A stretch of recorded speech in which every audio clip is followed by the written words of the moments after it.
Sebuah diskusi sedang terjadi seputar kontrak dan si pria bilang kalau wanita itu bisa bicara padanya jika ada masalah dengan syarat-syarat perjanjian. Dia menjelaskan bahwa ini hanyalah kontrak pernikahan standar, dan jika wanita itu mau dia bisa menambahkan syarat lain tapi menambahkan syarat apapun tidak akan membuat perjanjian itu lebih baik. Ini membuatnya terkejut dan dia bertanya apa maksud wanita itu. Lalu wanita itu menunjuk ke bagian tertentu dari kontraknya. Itu adalah bagian di mana namanya tertulis dan karena itu si pria dengan kesal bertanya apa masalahnya, apa mungkin wanita itu merasa dia tidak cocok. Namun dia mencoba menjelaskan mengatakan kalau dia tidak bermaksud membenci apapun tentang pria itu. Bagaimanapun juga dia adalah kepala keluarga Post dan Meyer, yang paling bergengsi di kekaisaran dan satu-satunya adipati agung. Dia dengar selain pria itu adalah seorang pria terhormat, dia juga sangat kaya. Sambil mendekatinya, wanita itu bertanya apakah mereka belum pernah bertemu sebelumnya. Gadis itu teringat bahwa hidupnya selalu seperti ini menjadi anak pertama di keluarga terpandang ini. Dan sekarang dia harus belajar untuk menjadi penerus. Pendidikan para penerus dimulai sejak masa kanak-kanak harus mempelajari segalanya. Bahkan saat tidur nyaris tidak tahan melewati momen-momen itu demi mendapatkan pengakuan orang tuanya. Dia sering dipaksa menjalani pelajaran ketat sejak dia masih muda. Semua demi keluarganya. Dia ingat ketika dia merasa lelah dia hanya mendengar kata-kata kritikan, mengatakan bahwa dia terlalu naif jika berpikir menjadi penerus itu mudah, dan bahwa dia harus mempelajari segalanya. Bahkan jika dia harus begadang semalaman untuk itu semua demi kebaikan keluarga. Lalu ketika dia berumur 12 tahun, adiknya Alphonse secara ajaib lahir, menghentikan pelatihannya dan mengirimnya ke akademi seolah-olah dia diusir. Namun adiknya memiliki kesehatan yang rapuh. Jadi ketika dia dipanggil pulang, dia dikejutkan dengan perjodohan. Dan begitu adiknya cukup umur, posisi pewaris akan kembali padanya. Selain itu, dia diberitahu bahwa mereka tidak bisa lagi membiayai studinya di akademi. Rosalind tahu dia tidak lebih dari sekadar pajangan bagi keluarganya tanpa hak untuk memutuskan apapun tentang hidupnya sendiri. Mengangkat pedangnya, penjaga itu menyatakan bahwa anggota keluarga Crimson Rose yang melanggar hukum negara harus dinyatakan bersalah dan menyerah. Ketakutan wanita itu bertanya pada Rosalind apa yang mereka bicarakan. Gadis itu menjelaskan bahwa mereka memberitahunya bahwa ayahnya menjadi tertarik pada judi dan meninggal saat melarikan diri untuk menghindari penangkapan, dan karena mereka menemukan bukti, mereka harus bekerja sama. Dengan kesal wanita itu berkata dia tidak bertanya karena tidak mengerti tapi karena dia ingin tahu apa yang sebenarnya terjadi. Rosalind hanya mengatakan bahwa dia akan menghentikan mereka dan meminta ibunya untuk bersembunyi bersama Alphonse. Ini mengejutkan sang ibu, yang mengatakan dia tidak akan bisa menghentikan para penjaga sendirian tapi gadis itu bertekad untuk melakukan yang terbaik. Tetap saja wanita itu khawatir mereka akan menyakiti putranya sebelum persidangan tapi Rosalind tidak mendengarkan dan meminta mereka berdua untuk tetap bersembunyi. Gadis itu bertekad untuk menangani semuanya, dan jika itu tergantung pada ibu itu, dia tidak akan aman sama sekali. Sementara itu, para pelayan rumah tangga mencoba mencegah hal yang lebih buruk terjadi. Kepala pelayan meminta mereka untuk menunggu, mengatakan itu tidak sopan. Dia meminta agar setidaknya mereka menunggu nyonya selesai bersiap-siap. Tapi pada saat yang sama, dia diserang. Penjaga itu memerintahkan mereka untuk melenyapkan semua pemberontak dan menangkap mereka yang bersembunyi. Akhirnya Rosalind tiba langsung bertanya apa yang mereka pikir sedang mereka lakukan. Gadis itu memasuki adegan sambil memegang pedangnya. Siap untuk apapun yang akan terjadi. Melihatnya, komandan penjaga bertanya apakah dia Nona Rosalind Crimson. Lalu dia menyapanya dengan lebih formal. Dia memperkenalkan dirinya sebagai komandan Ksatria Biru dan mengatakan bahwa sang Count telah melanggar hukum negara dengan berjudi merendahkan kaum bangsawan dan mengurangi gengsi kekaisaran. Komandan itu mengatakan bahwa ini setara dengan pengkhianatan, tapi gadis itu berkata dia tidak tahu apa yang dia bicarakan tapi komandan itu tidak yakin dan mengatakan mereka harus mengakui kesalahan mereka. Karena melawan seperti ini hanya akan memperburuk dosa mereka. Rosalind tetap teguh pada argumennya dan berkata bahwa jika dia tidak melawan di sini, dia sama saja mengakui kesalahannya dan bertanya, bukankah itu hukum negara ini? Dia mengatakan mereka tidak bisa menangkapnya sebagai orang yang tidak bersalah, ketika dia tidak terlibat dalam perjudian ayahnya. Sambil menghunus pedangnya, dia menyatakan bahwa jika mereka ingin membawanya, mereka harus bersusah payah untuk melakukannya. Sebuah teriakan terdengar, memberikan perintah. Dia di sana, tangkap dia. Para penjaga berlari semakin dekat ke arah Rosalind, menuntutnya untuk berhenti. Saat berlari, gadis itu melakukan gerakan nekat menggunakan pedangnya untuk menarik karpet. Dia membuat para penjaga terjatuh. Rosalind menaklukkan salah satu dari mereka yang tergeletak di tanah. Pria itu yang jelas ketakutan memohon padanya untuk tidak mendekat. Bahkan mencoba melakukan sesuatu dalam situasi itu, tetapi Rosalind yang tak kenal takut menggunakan pedangnya untuk menusuk tangan pria itu. Tak lama kemudian seorang penjaga lain mengejutkannya dari belakang, dan bertanya bagaimana dia berani menyerang Satria Biru padahal merekalah yang menyerbu rumahnya, tapi gadis itu sama sekali tidak berdaya. Rosalind menggunakan pedangnya untuk bentrokan singkat. Dia berlari dikelilingi oleh 3 penjaga lagi. Meski begitu dia tidak takut apapun dan menggunakan pedangnya untuk menyerang mereka. Dia mendapatkan keuntungan besar atas mereka. Pada akhirnya dia menjatuhkan pedang ketiga orang itu dan mengarahkan pedangnya pada satu-satunya yang masih berdiri. Tetapi untuk memperburuk keadaan ibunya juga tertangkap dan memanggil putrinya untuk meminta bantuan. Sang nyonya dan Alphonse disandera oleh salah satu penjaga. Dia sangat ketakutan menangisi nyawanya dan nyawa putranya. Rosalind bertanya apakah mereka benar-benar akan menggunakan ibu dan adiknya sebagai sandera. Komandan itu berkata, dia tidak akan diancam jika saja dia tidak melawan. Dia mengatakan bahwa Rosalind sudah kehilangan ayahnya, dan pasti tidak ingin hal yang sama terjadi pada sisa keluarganya. Jadi gadis itu meminta mereka untuk tidak menyakiti mereka. Mereka butuh beberapa saat untuk mengikatnya lalu melemparkannya dengan kasar ke tanah. Komandan menyuruhnya untuk mengurungkan niatnya pergi ke ibu kota, dan mengatakan dia menggunakan sesuatu yang bahkan tidak terlihat seperti pedang. Rambutnya dijambak dengan kencang oleh penjaga lain sambil mengejeknya bertanya apakah tadi dia gugup dan sekarang ketakutan. Karena dia bahkan tidak mengucapkan sepatah kata pun. Rosalind berkata bahwa jika bukan karena belas kasihannya, dia tidak akan menjadi ksatria lebih lama lagi. Dengan tidak percaya, pria itu menanyainya, dan gadis itu berkata dia beruntung karena dia hanya melukai pergelangan tangannya memungkinkannya pergi dengan kehormatan yang utuh. Dengan egonya yang terluka, pria itu menendangnya menyuruhnya diam. Rosalind tahu satu hal jika dia pergi ke ibu kota. Dia akan dieksekusi, jadi dia lebih baik menemui ajalnya sekarang daripada hidup untuk itu. Dia bertanya-tanya mengapa pria itu tiba-tiba berhenti menendang. Rosalind mencoba melihat apakah itu Satria Permaisuri, dan tanpa mendengar apapun dia memaksakan diri untuk melihat ke atas. Di depannya berdiri seorang pria tinggi dan tampan. Bersamanya ada lebih banyak pria dan wanita itu ragu apakah mereka adalah Ksatria Permaisuri. Ini adalah Grand Duke dan komandan bertanya apa yang dia lakukan di sana. Tetapi Duke itu membalas dengan bertanya apa yang sedang mereka lakukan di sana. Komandan menjelaskan bahwa dia ada di sana atas perintah Permaisuri untuk menangkap keluarga Crimson Rose. Grand Duke kemudian menatap gadis yang berlutut di hadapannya. Bagi Rosalind, tatapan itu terasa seperti tersapu oleh angin musim dingin dan sepertinya bukan milik seseorang yang hidup. Dan dia bertanya-tanya apakah itu karena warna biru tua di matanya. Grand Duke bertanya apakah itu alasan dia menghancurkan mansion itu, tetapi komandan mengatakan dia melakukannya untuk menangkap mereka yang bersembunyi. Dia berkata sepertinya seseorang tidak bisa bersembunyi di balik bingkai foto atau vas. Itu membuat penjaga itu terlalu gugup untuk mengatakan apapun. Kemudian Grand Duke berkata, mereka harus kembali ke mansion dan menemukan mereka yang bersembunyi, sambil menyatakan bahwa dia akan membawa gadis itu bersamanya. Tetapi komandan mencoba menghentikannya. Mengatakan itu sulit karena dia mendapat perintah dari Yang Mulia Permaisuri untuk tidak menyerahkan penjahat itu kepada siapapun. Duke itu berkata bahwa Yang Mulia Kaisar sendiri yang memberitahunya bahwa dia bisa membawanya. Dengan nada yang sedikit mengancam dia bertanya apakah perintah Permaisuri lebih tinggi dari perintah Kaisar, dan bahkan mengancam akan menyuruh ksatria hitamnya menggeledah mansion itu, dan tentu saja pengecut sepertinya langsung cut nyalinya. Duke itu pun menyuruh pengawalnya Highness untuk mengantar nona muda itu. Dia membawanya untuk bertemu dokter sementara itu, pria tadi memperhatikan mereka pergi. Di mansion gadis itu diperiksa, dan untungnya tidak ada tulang yang patah, tapi meskipun begitu dokter bilang ini parah karena memarnya tidak ringan, dan marah karena para ksatria tega melakukan hal seperti itu pada seorang wanita. Di sisi lain, Rosalind justru meratap mengatakan kasihan sekali hidup satria itu harus berakhir seperti itu. Damian bertanya apa yang akan terjadi jika dia mendapat terlalu banyak luka seperti ini, dan apakah kulitnya akan penuh bekas luka. Dia bilang bagaimanapun juga memarnya akan segera hilang, dan jika dia merawat dirinya dengan baik tidak akan ada bekas luka yang tersisa. Terlihat tidak peduli, dia hanya bilang kalau dia mengerti. Jadi dokter menyuruhnya untuk menganggap ini serius. Dia bilang tubuh manusia itu berharga, dan jika dia tidak segera merawatnya, tubuhnya tidak akan berfungsi dengan baik. Sementara pikirannya berkata betapa menyebalkannya itu, Rosalind mengalihkan pembicaraan dan bertanya kapan penyelidik akan tiba. Sambil tersenyum, Damian menjawab bahwa tuan penyelidik akan segera datang. Dia berdiri memberi salam dan pamit pergi, tapi dalam benaknya dia bertanya-tanya kenapa Damian memanggil penyelidik itu tuan. Membuatnya berpikir mungkin seseorang yang penting akan datang. Memikirkannya dia sadar ini bukan ruang interogasi gelap yang biasa mereka gunakan. Bagaimanapun ini adalah tempat yang tertutup dari segala arah.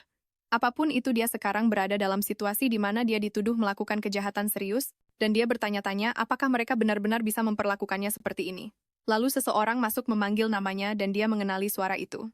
Itu adalah Yang Mulia dan dengan curiga dia ingin tahu kenapa Grand Duke Poston-Mayor ada di sana. Dia bahkan berpikir mungkin dialah yang akan menginterogasinya. Membuyarkan lamunannya, pria itu bertanya apakah dia adalah Rosalind Crimson Rose. Gadis itu mengonfirmasi dan pria itu bertanya apakah dia mengenalinya. Rosalind bilang dia mendengar orang lain memanggilnya Yang Mulia. Baiklah, pria itu ingin dia mengonfirmasi bahwa usianya 18 tahun dan hubungan keluarganya adalah ibunya dan adiknya yang berusia 6 tahun. Kemudian dia mengonfirmasi informasi itu juga. Keduanya duduk dan di atas meja ada satu set teh. Grand Duke itu bertanya kenapa dia hanya punya satu adik laki-laki. Pertanyaan ini membuat gadis itu benar-benar bingung. Grand Duke bertanya apakah dia punya kakak perempuan, atau bahkan sepupu yang mirip dengannya yang disangkal oleh gadis itu. Dia bersikeras bertanya apakah dia punya kerabat jauh yang menyerupainya, setidaknya seorang wanita yang sekitar 10 tahun lebih tua. Dengan bingung, Rosalind menjelaskan bahwa dia tidak punya interaksi dengan dunia luar, dan bahwa rambut merah muda dan mata hijau adalah simbol dari keluarga Crimson Rose. Grand Duke menyangkalnya sambil berdiri dari kursi. Rosalind ingin tahu apa hubungan pertanyaan-pertanyaan itu dengan tuduhan judi ayahnya. Hal itu sepertinya mengingatkannya pada alasan dia ada di sana. Jadi dia bilang mereka harus membicarakan itu. Dia membaca kertas yang berisi detail perbuatannya dan menemukan bahwa gadis itu melukai sekitar 20 ksatria yang mulia ratu. Dan menurut kesaksian para ksatria, dia hanya memotong tendon pergelangan tangan mereka seolah itu bukan apa-apa. Rosalind bilang itu untuk membela diri. Dan Grand Duke bertanya, "Untuk membela dirimu?" Dia bilang dia tidak melakukan kejahatan apapun, tapi karena mereka mencoba menangkapnya, dia tidak punya pilihan selain melawan dan membuktikan bahwa dia tidak bersalah, dan dia bilang itu juga tertulis di buku hukum. Dia menjawab bahwa segala sesuatu tidak selalu berjalan sesuai hukum. Menganalisis semuanya dia berkata bahwa gadis itu tidak memegang posisi lain, tidak pernah menerima gelar ksatria dan tidak ada catatan. Bahwa dia pernah berpartisipasi dalam turnamen anggar manapun yang mana tidak masuk akal bagi seseorang untuk menunjukkan keahlian seperti itu melawan ksatria elit. Rosalind terus mempertahankannya sebagai kebenaran dan dia bilang itu tidak berarti orang-orang akan mempercayainya. Grand Duke mengatakan bahwa akan disimpulkan bahwa ada kecelakaan lain di mana beberapa ksatria biru terluka, dan karena itu mereka tidak akan mengajukan tuntutan terhadapnya. Dia mengatakan bahwa bahkan bagi seorang ahli pedang berpengalaman sulit untuk memotong tendon dengan hanya mengincar tangan yang memegang pedang. Lalu Rosaline bertanya apakah itu sulit bahkan untuk seorang Grand Duke. Dia kemudian bertanya apakah Rosaline mau dia menambahkan tuduhan itu, dan gadis itu berkata dia akan bertanggung jawab atas apa yang dilakukannya, dan bahwa dia tidak bersalah atas apa yang tidak dilakukannya. Grand Duke berkata itu bukan keputusan yang cerdas, dan dia bertanya apakah Rosalind tahu kenapa ksatria yang mulia ada di sana. Dia melanjutkan dengan mengatakan mereka menemukan bukti perjudian ayahnya dan keluarganya dituduh. Karena itu bahwa Permaisuri pasti telah menyarankan kepada Kaisar untuk mengirim para ksatria. Dan mungkin Permaisuri punya alasannya sendiri untuk menangani situasi tersebut. Dan itulah sebabnya para ksatria menghancurkan mansion itu. Yang membuat Rosalind teringat bahwa sepertinya mereka sedang mencari sesuatu yang lebih dari sekadar anggota keluarga. Duke bertanya apakah dia punya petunjuk tentang apa itu, tapi Rosalind menyangkal mengetahui apapun. Dia menyuruhnya untuk memikirkannya lagi. Mengatakan dia juga akan memikirkannya membuat gadis itu bingung. Pria itu memperingatkannya untuk tidak berpikir pergi sendiri sampai dia menemukan sesuatu. Benar-benar tertegun, Rosalind hanya bisa mengucapkan apa tanpa bisa berkata apa-apa lagi. Duke meninggalkan ruangan dan langsung dihampiri oleh Heinz. Dia melaporkan bahwa adik laki-laki yang mulia Count Wigglhofen datang berkunjung.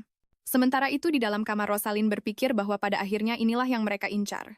Seorang pria pendek dan gemuk menyapa Melchior tetapi dengan cepat mengoreksi dirinya memanggilnya sebagai Archduke Postenmayer. Dia meminta maaf karena datang tanpa pemberitahuan tetapi mengatakan ini adalah masalah mendesak. Duke berkata bahwa jika dia datang begitu, tiba-tiba dia sudah menduga. Pasti ada alasan khusus.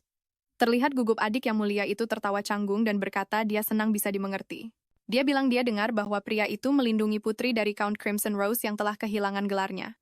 Dan karena itu, gadis itu bukan siapa-siapa. Ditambah lagi kejahatan ayahnya sudah terbukti oleh karena itu dia ingin gadis itu diserahkan. Tapi Melchior hanya diam saja. Wigglhofen kemudian bertanya mengapa Archduke mau melakukan pekerjaan merepotkan seperti interogasi. Tetapi pria itu mengatakan Rosalind terluka dan itulah sebabnya dia melindunginya dan juga ingin tahu mengapa sang Count. Secara pribadi meminta agar gadis itu diserahkan. Ini membuat Wigglhofen menjadi sangat gugup dengan ekspresi yang aneh. Wigglhofen mencoba mengatakan tidak ada lagi yang perlu diungkap jadi lebih baik tidak membuang waktu dan mengirimnya ke penjara. Tetapi bagi Melchior masih banyak yang harus diselidiki. Membuat adik yang mulia itu bingung. Karena Count telah melarikan diri kebenarannya adalah dia tidak mati dalam kecelakaan, tetapi sebenarnya dibunuh di dalam keretanya. Melchior berkata dia pernah melihat kasus di mana penjudi yang kalah terdorong untuk melakukan kejahatan. Tapi dia merasa aneh sesuatu terjadi begitu cepat pada sang Count dan dia tidak mau menyerahkan anggota keluarga yang bisa menjadi petunjuk penting. Tetapi sang Count mengatakan bahwa masalah ini bukan urusannya dan hakim yang akan menanganinya. Archduke berkata bahwa sebagai penguasa Postenmayer dia memiliki tanggung jawab untuk melindungi anggota keluarganya jadi dia tidak bisa menyerahkannya tanpa bukti. Terkejut dengan apa yang didengarnya, Wigglhofen bertanya apa maksudnya dengan menyebut anggota keluarganya. Lalu Melchior mengungkapkan bahwa Rosalind adalah istrinya, membuat adik yang mulia itu benar-benar tertegun. Tentu saja aneh bagi seorang duke yang begitu terkenal menikah tanpa ada yang mengetahuinya. Lalu kita kembali ke Rosalind. Dia berada dalam semacam mimpi yang sangat nyata.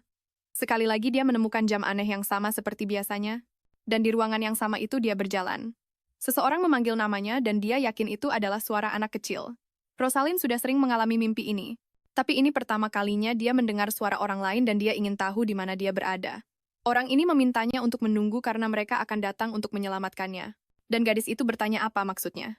Dengan putus asa Rosalind bertanya siapa di sana tetapi dia tiba-tiba terbangun dari mimpinya. Gemetar dia memikirkan suara yang pertama kali didengarnya dan ingin tahu siapa pemiliknya. Seorang pelayan mengetuk pintu dan bertanya apakah dia butuh sesuatu. Rupanya dia membuat suara gaduh membuat mereka mengira sesuatu telah terjadi tapi gadis itu menjelaskan kalau itu hanyalah mimpi. Rosalind keluar dari kamarnya dan bertanya mengapa Yang Mulia Duke membawanya ke sana. Dia belum kembali dan sudah berhari-hari sejak interogasi berakhir. Dokter itu bertanya apakah dia tahu situasinya saat ini sangat berbahaya. Dia memberitahunya bahwa pada hari pertama kedatangannya seseorang dari Yang Mulia Kaisar datang untuk menanyakan tentangnya, tapi Melchior membuatnya pergi. Rosalind bertanya apakah itu tidak akan mempengaruhi reputasi Yang Mulia Duke dan mengatakan pria itu tidak punya alasan untuk membantunya.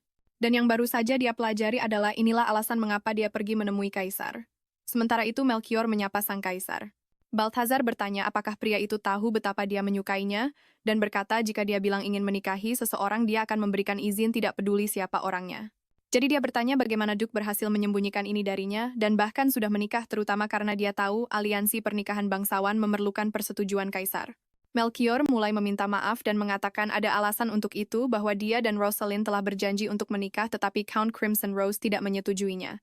Tetapi Kaisar tidak berpikir itu alasan yang cukup bagus untuk tidak meminta izinnya bertanya apakah tidak lebih masuk akal untuk meminta bantuannya. Duke mengatakan dia tidak bisa membiarkan Yang Mulia melanggar hukum negara, dan pria berambut perak itu bertanya apa maksudnya, lalu Melchior membuat pengungkapan yang mengejutkan bahwa dia tidak bisa menikahi seorang anak di bawah umur tanpa izin walinya. Balthazar menanyakan usia gadis itu dan dia bilang usianya 18 tahun tapi ulang tahunnya masih cukup lama. Mata Kaisar berbinar menganggapnya luar biasa hanya dengan membayangkan sebuah kisah cinta di mana seseorang menunggu yang lain. Dengan dia berjanji untuk menunggu dan bahkan merahasiakannya belum lagi melindunginya. Dia melihatnya sebagai tindakan seorang kesatria sejati. Balthazar mengatakan dia mengerti ceritanya sekarang mengungkapkan bahwa dia pikir Duke akan hidup melajang seumur hidupnya. Karena dia bahkan menolak lamaran Putri Anastasia. Melchior meminta maaf kepada Yang Mulia. Pria itu menyuruhnya untuk tidak khawatir tentang itu. Dia bilang dia masih berterima kasih. Karena Melchior menyelamatkan permaisuri 6 tahun yang lalu, tapi Duke mengatakan dia tidak ingat apa-apa tentang itu, dan aku sudah bisa membayangkan masa lalu ini akan menjadi sebuah plot penting dalam cerita ini. Meski begitu, Balthazar tetap berterima kasih. Bagaimanapun juga Melchior telah mendapatkan izinnya, dan dia memberitahunya bahwa dia akan melanjutkan prosedur pernikahan resmi. Dengan demikian, Duke pun pergi, meninggalkan pria itu sendirian, dan orang yang tampaknya terlalu baik mendukung pasangan itu rupanya berpikir sebaliknya karena Balthazar menyatakan bahwa dia seharusnya menghancurkan semua benih sejak awal. Sementara itu di kediaman Duke Damien mengatakan bahwa Yang Mulia tidak mengingat masa kecilnya, setidaknya tidak sebelum menjadi dewasa, dan bahwa dia sedang mencari seseorang bernama Rosaline. Dokter mengatakan hanya itu yang bisa dia katakan dan tidak lebih. Itu sudah cukup bagi Rosalind untuk mengerti bahwa dia mencari seseorang yang mirip dengannya karena ingatan yang samar dan bahkan telah menyelidikinya. Melchior tidak tahu siapa dia. Namun dia tidak menyerahkannya dan menjaganya tetap aman di sana. Gadis itu bertanya apa yang dia harapkan darinya. Lalu Duke sendiri menjawab mengatakan dia harus menandatanganinya. Mereka bertanya padanya apakah semuanya berjalan lancar saat menghadap Kaisar. Akan tetapi Rosalind ingin tahu apa yang harus dia tandatangani. Melchior mengungkapkan ini tentang akses keuangan wewenang. Dan sumpah pernikahan hal ini membuat teman-temannya terkejut. Segera Rosalind mengambil kontrak itu untuk membacanya. Kontrak itu berisi otorisasi dari Kaisar sendiri. Rosalind berteriak ketika dia sampai pada bagian yang menyatakan itu untuk pernikahan. Dokumen itu menyatakan bahwa mereka telah bersama sejak musim semi, dan dia bertanya, apakah dia bukan lagi seorang Crimson Rose. Melchior mengonfirmasi menjelaskan bahwa dengan cara ini, dia tidak bisa dimintai pertanggungjawaban atas kejahatan ayahnya, sementara ibu dan saudara laki-lakinya hanya perlu membayar denda. Dia mengatakan bahwa biaya untuk memulihkan wilayahnya adalah hilangnya gelar Count. Gelar dan semuanya akan dibayar oleh keluarga Postenmeier. Gadis itu menghadapinya bertanya apakah dia tidak merasa aneh menikahi seseorang yang tidak dikenalnya, tapi dia membenarkannya dengan mengatakan dia melakukannya untuk menyelamatkannya. Sementara itu Damien berbisik pada Heinz bertanya apakah menurutnya Yang Mulia sedang sakit. Melchior menegaskan bahwa jika dia tidak menikahinya, konsekuensinya adalah dia bahkan bisa mati di penjara. Rosalind bertanya, apakah itu berarti dia merasa simpati dan menunjukkan kebaikan padanya.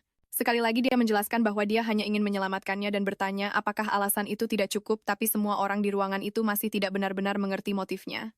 Gadis itu berpikir betapa sulitnya mengatur pernikahan untuk keluarga bangsawan dan dia yakin ini pasti pernikahan palsu mengingat situasi yang dihadapinya. Lalu sesuatu terlintas di benaknya. Dia bertanya apakah itu karena dia mirip dengan orang yang sedang dicari oleh Adipati Agung. Melchior hanya menjawab bahwa itu omong kosong, terlihat sedikit kesal sambil menatap para pria di ruangan itu. Rosalind berkata itu bukan salah para ksatria. Dia hanya menanyakan tentang apa yang dia dengar saat Yang Mulia melakukan penyelidikan. Dia berkata bahwa apapun alasannya, akan lebih baik jika dia memintanya untuk menikahinya terlebih dahulu. Pria itu berkata dia tidak punya waktu karena tepat setelah mereka membawanya, seorang utusan datang meminta agar dia diserahkan, tapi gadis itu terus bersikeras mengatakan bahwa dia bisa memberitahunya sesudahnya. Lagi pula dia dikurung di kamarnya selama seminggu tanpa mengetahui apapun. Melchior menjelaskan bahwa dia harus segera mengunjungi Kaisar, sebelum hal lain bisa terjadi. Rosalind berpikir bahwa meskipun dia sepertinya memikirkannya, pada akhirnya dia bahkan tidak repot-repot memberitahunya. Dia juga tahu dia tidak punya pilihan yang lebih baik saat ini, dan kita bisa berasumsi bahwa meskipun dia orang asing menikahi seorang adipati agung, mungkin tidak terlalu buruk juga. Gadis itu berkata dia akan menandatangani kontrak pernikahan. Namun dia ingin menambahkan satu syarat. Lalu dia meminta agar mereka berdua berduel. Keduanya bersiap untuk itu dan pergi keluar. Melchior bertanya mengapa dia menginginkan itu. Sebenarnya dia ingin memukulnya, tapi yang dia katakan adalah dia sudah lama dikurung dan belum bisa keluar sejak saat itu. Tempatnya kecil dan sempit, dan sedikit demi sedikit dia mencapai batasnya. Dia bertanya sekarang karena mereka akan menikah, tidakkah lebih baik bagi mereka untuk saling mengenal lebih baik, dan dia berharap kebohongan ini akan berhasil. Melchior sepertinya tidak terlalu mempercayainya, tapi menyuruhnya melakukan apa yang dia inginkan. Dan Rosalind menyadari bahwa ini bukan hanya izin, itu adalah rasa hormat untuknya. Dia berterima kasih kepada Yang Mulia karena telah menerima. Dia lalu meminta agar mulai sekarang calon istrinya memanggilnya dengan namanya tanpa mendramatisirnya. Gadis itu hanya setuju dan mengajaknya berduel. Rosalind lalu bersiap menyerbu ke arahnya. Dia hanya berjarak beberapa senti dengan pedangnya yang terarah untuk menyerangnya. Tapi Melchior berhasil menangkisnya menggunakan pedangnya sendiri, yang mengejutkannya karena dia bahkan belum menghunus pedangnya. Rosalind mendorong dirinya ke belakang untuk mengambil jarak. Dia berpikir bahwa karena ukuran tubuhnya, dia hanya akan mendorongnya kembali dengan kekuatannya. Namun alih-alih menghunus pedangnya, dia sengaja menggerakkannya sehingga bilahnya mengalir ke satu arah.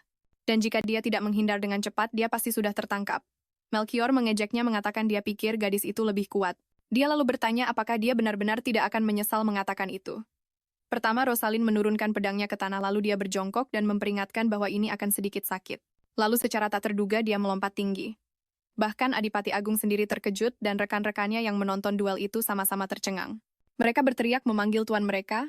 Pada saat itu pedang Melchior menghantam tanah dan sepotong pakaian yang ternoda cairan merah jatuh seperti bulu.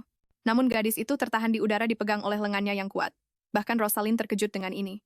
Sementara itu Melchior meminta maaf untuk sesuatu yang tidak dia ketahui sama sekali. Dengan tatapan penuh emosi dia berkata bahwa itu benar-benar sama. Dia memintanya untuk melepaskannya khawatir dengan keadaan bahunya, tapi pria itu hanya bertanya siapa yang mengajarinya anggar karena keahliannya identik dengan milik Rosalind. Sang Archduke memintanya untuk berpikir lagi dan berkata bahwa dia pasti pernah bertemu wanita yang dicarinya, tapi satu-satunya yang keluar dari mulut gadis itu adalah pertanyaannya tentang apakah pria itu masih mengatakan hal yang sama, karena putus asa pria itu pun membahas tentang kemampuan mereka yang serupa. Sementara Rosalind mengungkapkan bahwa itu adalah sesuatu yang dia pelajari sendiri, yang membuatnya sangat terkejut. Masih dalam pelukannya, Rosalind berteriak agar pria itu melepaskannya. Kemudian akhirnya sang Archduke melepaskannya. Rosalind meminta Damien untuk menyembuhkan Melchior sambil berpaling tanpa menatapnya. Gadis itu berkata dia akan pergi lebih dulu dan meminta agar pria itu dipastikan menerima perawatan Rosalind kemudian meninggalkannya di sana. Dan berjalan menuju area taman mansion tempat mawar dibudidayakan. Dia menggunakan momen itu untuk merenungkan di mana semuanya menjadi salah. Dan juga bertanya-tanya bagaimana dia bisa bahagia di tempat di mana dia tidak seharusnya berada. Dia bahkan berharap semua ini hanyalah mimpi, daripada harus menjalani hidup dengan jalan yang berliku. Tiba-tiba sesuatu menarik perhatiannya, tempat itu sepertinya telah membuka jalan baru. Padahal dia yakin sebelumnya hanya ada satu arah.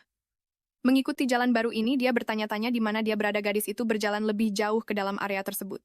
Rupanya dia sedang menuju ke arah mawar-mawar itu. Tidak menyadari bahwa mansion itu sebesar ini, dia bertanya-tanya apakah harus terus berjalan dan berpikir bahwa bagaimanapun juga mereka akan menemukannya, entah dia pergi atau mereka yang datang mencarinya. Tiba-tiba sebuah suara berteriak agar apapun yang terjadi berhenti. Melihat sekeliling dengan ketakutan, gadis itu ingin tahu apakah ada seseorang yang berkelahi di dekatnya. Di dalam hutan, sebuah konflik kecil antar siswa sedang terjadi. Anak laki-laki berambut merah menjelaskan bahwa yang perlu dilakukan anak laki-laki lainnya hanyalah mencuri lembar jawaban dari lab. Si pirang berkata tidak akan ada yang mencurigainya karena dia selalu berada di laboratorium profesor. Lalu pemimpin geng itu bertanya mengapa dia ingin menyelesaikan soal ujian terlebih dahulu, lagi pula tidak mungkin dia bisa mendapat nilai bagus jika tidak begitu. Akhirnya anak laki-laki itu mengumpulkan keberanian dan berkata dia tidak bisa melakukannya. Itu membuat mereka tertawa seolah-olah itu sebuah lelucon. Pria besar itu mencengkeram pakaiannya sambil berkata, "Kukira kau pintar, tapi sepertinya tidak," dan bertanya mengapa dia tidak mendengarkan dengan sopan. Sambil mengangkat tinjunya, dia bertanya apakah anak itu melakukan ini karena ingin dihajar. Tanpa menjawab hinaan itu, anak laki-laki itu menutup matanya, mempersiapkan diri untuk apa yang akan datang. Tapi saat si perundung akan melakukan apa yang dijanjikannya, sesuatu mengenai tangannya membuat semua orang bingung dan bertanya-tanya siapa yang ada di sana. Kali ini si pirang yang terkena hantaman di kepala. Mereka panik mencoba mencari tahu dari mana benda-benda itu berasal tanpa menyadari bahwa itu adalah Rosalind yang bersembunyi di balik pohon. Pemimpinnya berteriak agar mereka menangkap siapapun yang melakukan itu, berjanji akan menghajar orang tersebut. Batu lain pun melayang ke arahnya. Tapi yang satu ini mengenai pohon di belakangnya. Anak-anak itu terkejut melihat batu itu menancap di sana, menyadari bahwa itu adalah peringatan dari orang yang melakukannya. Sambil melarikan diri, pemimpinnya berkata mereka akan melepaskannya untuk hari ini. Akhirnya bebas. Anak laki-laki itu berdiri. Dia kemudian berterima kasih kepada orang yang telah menolongnya, menunjukkan bahwa dia sadar di mana penyelamatnya berada. Dia berkata ingin bertemu langsung untuk berterima kasih padanya dan meminta jika semuanya baik-baik saja. Agar dia mengambil satu langkah ke depan. Rosalind terkesan karena dia sengaja mengubah posisinya dan melemparkan batu-batu itu. Dan meski begitu dia tetap tahu di mana posisinya. Padahal ada banyak pohon yang menghalangi pandangan. Akhirnya menunjukkan dirinya. Dia bertanya, apakah anak itu terluka? Anak laki-laki itu yang menurutnya sangat mirip dengan sang Archduke berterima kasih atas bantuannya karena berkat dia mereka tidak melakukan apa-apa padanya. Rosalind berkata, itu bukan apa-apa, tapi agak aneh melihat begitu banyak orang mengganggu satu orang. Dia mengusir para perundung itu karena tidak ingin melihat hal tersebut, tapi dia mengakui rasanya menyenangkan saat menerima ucapan terima kasih. Anak laki-laki itu berkata sudah sepantasnya berterima kasih pada seseorang yang telah menolong. Dia memperkenalkan dirinya sebagai Julian, seorang siswa tahun ketiga di Akademi Kekaisaran, dan bertanya apakah dia boleh mengetahui nama penolongnya. Ini mengejutkan Rosalind yang merasa tidak berbuat banyak namun tetap merasa malu. Pertanyaan itu membuatnya bimbang, bertanya-tanya apakah boleh menyebutkan namanya. Sadar kalau tanpa nama keluarga, dia tidak akan tahu siapa dirinya. Rosalind menyimpulkan lebih baik jujur daripada berbohong tanpa alasan dan malah terlihat mencurigakan. Rosalind akhirnya memperkenalkan dirinya padanya. Julian senang sekali mengetahui nama penolongnya, tapi mawar merah tidak tahan lagi dan memintanya untuk tidak menggunakan kata itu lagi. Anak laki-laki itu berterima kasih sekali lagi dan memintanya untuk memanggil namanya saja. Dia bilang Rosalind bisa meminta bantuan kapan saja jika dia butuh, karena dia ingin membalas budi. Dia menambahkan dengan sedikit sedih bahwa tidak banyak yang bisa dia lakukan, tapi yang sebenarnya dia maksud adalah hati yang kesepian bukanlah hal yang baik. Rosalind menganggapnya anak yang baik dan terkejut karena dia begitu baik dan perhatian pada orang lain padahal dia masih kecil. Berharap dia akan tumbuh dewasa tanpa dirundung. Julian berkata dia harus pergi dan memintanya untuk menjaga diri. Wanita itu juga harus segera kembali. Karena Julian menuju ke arah Akademi, Rosalind hanya perlu pergi ke arah yang berlawanan untuk mencapai Mansion Post dan Meyer. Jadi dia mengikuti jalan itu. Sambil berjalan dia segera tiba di ladang yang dia lihat saat pertama kali memasuki mansion. Senang karena telah menemukan jalan yang benar, dia kemudian masuk ke dalam. Sesampainya di area dalam, Rosalind bertanya-tanya apakah Melchior baik-baik saja. Terganggu oleh pikiran ini, dia baru menyadari ada seseorang di sana saat dia menutup pintu. Sang Archduke memberitahunya bahwa dia terlambat. Rosalind bertanya tentang lukanya, tetapi pria itu menjawab bahwa itu bukan sesuatu yang perlu dia khawatirkan, mengklaim lukanya tidak dalam dan cepat sembuh. Gadis itu meminta maaf karena telah menyebabkannya, tetapi Melchior mempertanyakan mengapa dia meminta maaf untuk itu. Rosalind mengatakan itu adalah situasi yang bisa dimengerti, tetapi percaya bahwa dia bertindak sangat kekanak-kanakan. Bagaimanapun dia tahu bahwa meskipun sang Archduke memutuskan semuanya sendiri, pada akhirnya dia menerima bantuannya. Namun alih-alih berterima kasih padanya, dia malah meminta duel dan bahkan melukainya. Jadi gadis itu bertanya-tanya bagaimana dia bisa baik-baik saja setelah ditusuk dan berpikir dia seharusnya bersikap lebih dewasa. Rosalind akhirnya berterima kasih atas apa yang telah dia lakukan dan mengatakan bahwa seperti yang dijanjikan, dia akan menandatangani kontrak dan bertanya apakah dia menginginkan hal lain darinya, tetapi Melchior mengatakan tidak ada yang dia pikirkan. Masih sedikit kecewa, dia bertanya-tanya, apakah dia hanya tidak mau mengatakannya atau benar-benar tidak tahu. Meski begitu itu menarik baginya. Rosalind menandatangani kontrak itu dan berpikir tentang bagaimana selembar kertas sederhana ini akan mengubah seluruh situasinya. Kali ini dia percaya dia akan menjalani kehidupan yang baik, sehingga dia bisa membantu keluarga Archduke dengan kekuatannya sendiri, Itulah keinginan yang mereka berdua miliki untuk bekerja keras bersama di masa depan. Dan dia benar-benar harus melakukannya, karena suaminya membayar denda 70 juta karena keluarganya. Matahari sudah mulai terbenam. Dengan semua urusan pernikahan selesai dan pasangan itu pergi, hanya dua pria yang tersisa. Saat Haynes mengatur dokumen Damien yang memecah keheningan. Bertanya apa yang baru saja mereka dengar, mengatakan dia mungkin gila tetapi berani bertanya apakah Yang Mulia benar-benar akan menikahi Mawar Merah. Pria pirang itu hanya mengonfirmasi. Sang dokter mengatakan dia sangat terkejut sampai kakinya terasa lemas. Karena sang Archduke pernah menolak lamaran sang putri dan sekarang tiba-tiba menikah. Tapi Haynes menjawab bahwa itu tidak tiba-tiba. Karena rumor mengatakan pernikahan itu sudah dibicarakan sebelumnya, meskipun Damien tetap bersikeras bahwa itu bohong dan berharap itu memang kenyataannya. Haynes mengatakan itu hal biasa terutama di kalangan bangsawan, menasihati bahwa lebih baik tidak membuat komentar yang tidak pantas. Bagaimanapun Rosalind bukan lagi sekadar nona muda, tetapi seseorang dengan status yang lebih tinggi sekarang. Keesokan harinya nyonya baru itu menemui suaminya untuk memberitahunya bahwa dia ingin belajar cara mengelola keuangan keluarga. Melchior mengatakan jika ini tentang bisnis, dia harus merinci secara spesifik apa yang ingin dia pelajari. Lalu dia berkata ingin mempelajari semua yang harus diketahui seorang nyonya rumah. Aku jadi penasaran bagaimana hubungannya dengan ibunya setelah pernikahan ini. Kembali ke sang Archduke, dia hanya menjawab bahwa Rosalind bisa melakukan apa yang dia inginkan. Kecewa, gadis yang mengharapkan sesuatu yang lebih itu bertanya, dari siapa dia harus belajar. Melchior bilang tidak perlu mencari siapapun karena dia bisa melakukan apa yang menurutnya pantas karena pendidikan dasar dari akademi tentang cara menjadi nyonya rumah sudah lebih dari cukup. Sedikit ragu, Rosalind beralasan kalau itu semua cuma pengetahuan teori karena dia belum punya pengalaman praktik sama sekali. Sementara itu, Melchior menjelaskan kalau hal itu bisa dipelajari seiring berjalannya waktu, dia bisa mulai dengan cara apapun yang menurutnya terbaik, dan jika masalah muncul dia bisa mencari solusinya saat itu juga. Rosalind pun menyimpulkan kalau ini artinya dia harus belajar dari kesalahan. Dia bilang meskipun ini keluarga Adipati Agung Postenmeier, mereka juga punya batasan, dan bagaimana kalau dia sampai membuat kesalahan fatal. Namun sang Adipati Agung sendiri meyakinkannya kalau beberapa kesalahan tidak akan dengan mudah menghancurkan keluarga mereka. Gadis itu pun mengerti. Lagi pula dia adalah istri dari pria yang sangat berkuasa, tapi Rosalind merasa perlu untuk mempelajari semuanya dengan saksama agar dia tidak punya kelemahan seperti yang dimiliki keluarga Crimson Rose. Keluarga Postenmeier adalah keluarga yang penuh gengsi dengan banyak keluarga lain yang setia pada Adipati Agung alih-alih pada Kaisar, dan mampu menjadi lebih kuat seiring waktu. Jadi dia boleh membuat kesalahan dan gagal.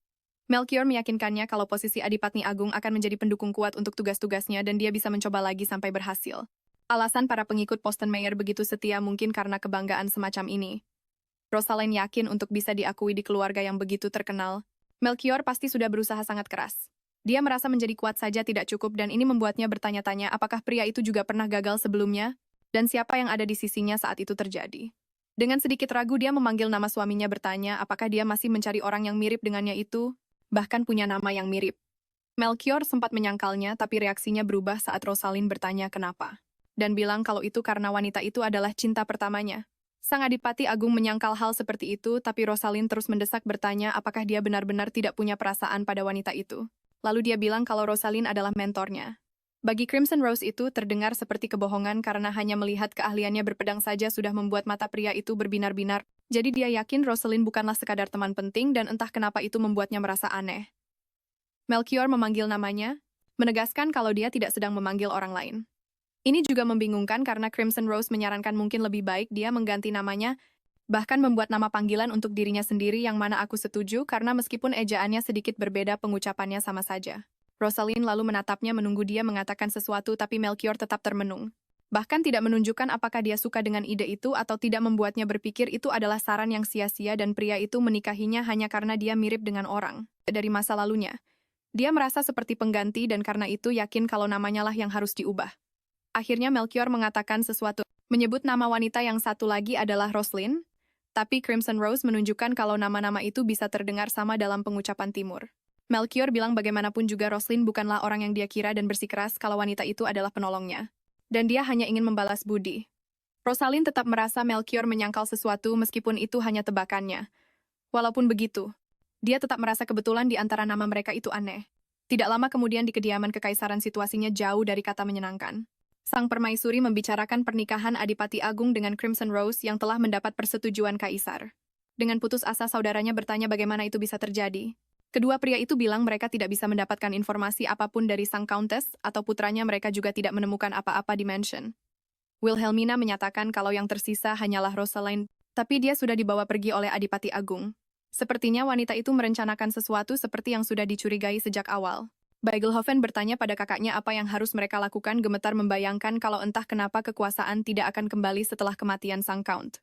Ini hanya membuatnya kesal, membuat sang permaisuri menyuruhnya diam sambil bilang kepalanya sakit gara-gara dia. Dia bilang adiknya itu benar-benar tidak berguna. Tepat setelah kematian Count Crimson Rose, bukti keterlibatannya dalam perjudian pun terungkap dan kemungkinan kasusnya menjadi lebih rumit sangatlah kecil.